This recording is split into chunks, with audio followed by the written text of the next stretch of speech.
বিদায় স্বামী দেবতা, বিদায়।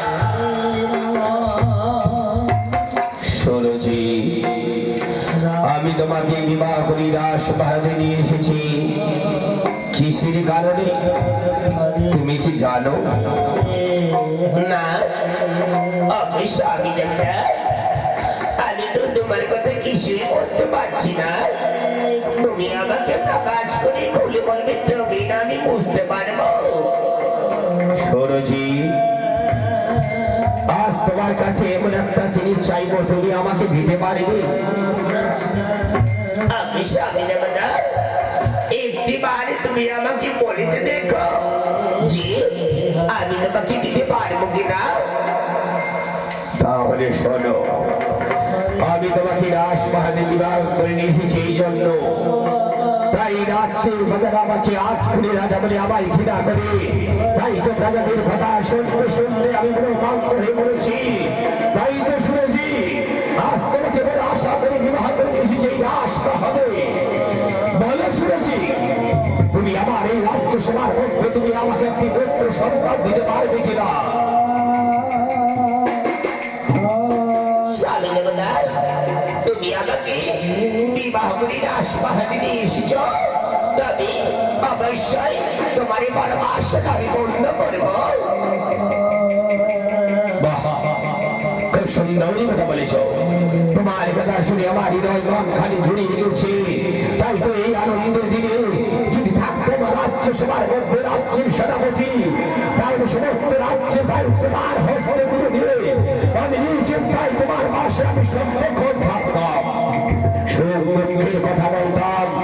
হৃদয় মন খালি তোমাকে মনের কথা খুলে বলে আমার হৃদয় মন খালি আমি তোমার কাছে প্রকাশ করে খুলে বলে আমার হৃদয় মনটাকে ভাই করে বলে দিতে চাই। তবে ভাগ্যের বিধাতা কেউ খণ্ডাতে পারে না। আমি আটখুনি রাজা বলি রাজ্যের সেনাপতিরা আমাকে রাজ্য ছেড়ে চলে গেছে। তাই তো আমি ভেতরে ধরে বসে হাসি করে বলতে পারিনি, শুধু একটি সন্তানের কারণে। তাই তো শুনেছি তোমাকে আমি বিবাহ করে নিয়ে এসেছি রাজপ্রহারে। তুমি শুধু আমাকে একটি পুত্র সন্তান তুমি আমাকে উপহার দাও। ঠিক আছে স্বামী দেবতা, আপনি মনে বাসটা আমি পূর্ণ করব। তবে এই রাজ্যের প্রজারা, রাজ্যের সেনাপতিরা আপনি রাজ্য ছেড়ে চলে গেছে, তাদেরকে কোনোদিন আর ফিরে আনবেন না।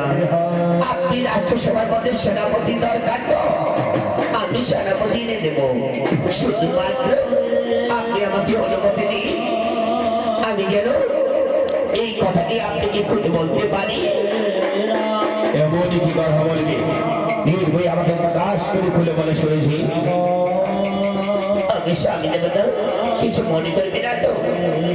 না, তুমি আমার স্ত্রী, তোমার কথা আমি মনে করতে পারি। তুমি নির্ভয় আমাকে প্রকাশ করে খুলে বলো। আমি স্বামী দেবতা, তবে একটি কথা, আমার ভাই দুর্জয় বাড়িতে বেকারি পড়ে আছে। তাই আমার ভাই দুর্জয়কে যদি আপনি রাজ্যসভার মধ্যে সেনাপতি স্বীকৃতি দাও, তবে খুবই ভালো হবে। তারপরে দেখবে এই রাজ্যের প্রজারা আপনাকে আটকে দেবেন, আর কোনোদিন ঘৃণা করবে না।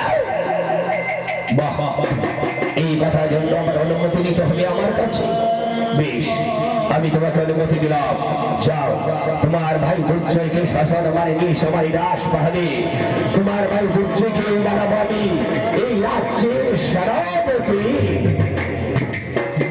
ঠিক আছে স্বামী দেবতা, আমি তাহলে পত্র লিখে পাঠিয়ে দেব রাজ্যের প্রহরীর হাতে। কোথায় প্রহরী? লালিমা, লালিমা, নাম হয়তো আপের জরণ লালিমা, আপনি আমায় স্মরণ করেছেন বলে গিয়েছি লালিমা। পত্রখানি দেখে আমি দিলাম তোমারই হাতে। এই পত্র নিয়ে যাবে আমার ভাই দুর্জয়ের হাতে দেবে। ও, এই পত্রটা রূপচর্চার হাতে দিতে হবে না। আর বর্তমান সঙ্গে সঙ্গে তাকে সঙ্গে করে নিয়ে আসবো আসবো, তাই না রানীমা? আচ্ছা ঠিক আছে রানীমা, আপনি কোনো চিন্তা করবেন না, আমি এক্ষুনি যাচ্ছি। হ্যাঁ আসি, বাই বাই, দাদা আবার হবে দেখা। শুনেছি তোমার কথা শুনে সত্যি সত্যি আমার হৃদয় মন খালি জুড়িয়ে গেছে। এইবার বুঝি আমার রাজ্য সবাই আলোকিত হয়ে উঠবে।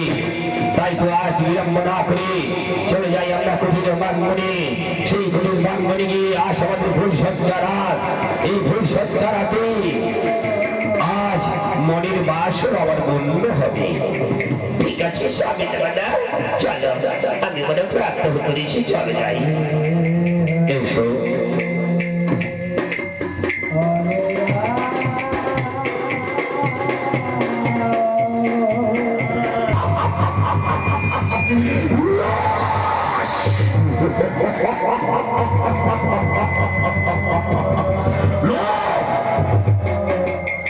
আমার সুরচিতি দিকে বিবাহ দিয়েছি, ওই হত্যানবী রাজ্যে রাজার হবে। সেদিন থেকে আমার মনোবাসনা পূর্ণ হতে চলেছে। তাই তো জানি না ঠাকুর, সেই মনের আশা মনের বাসনা ওর পূর্ণ করবে না।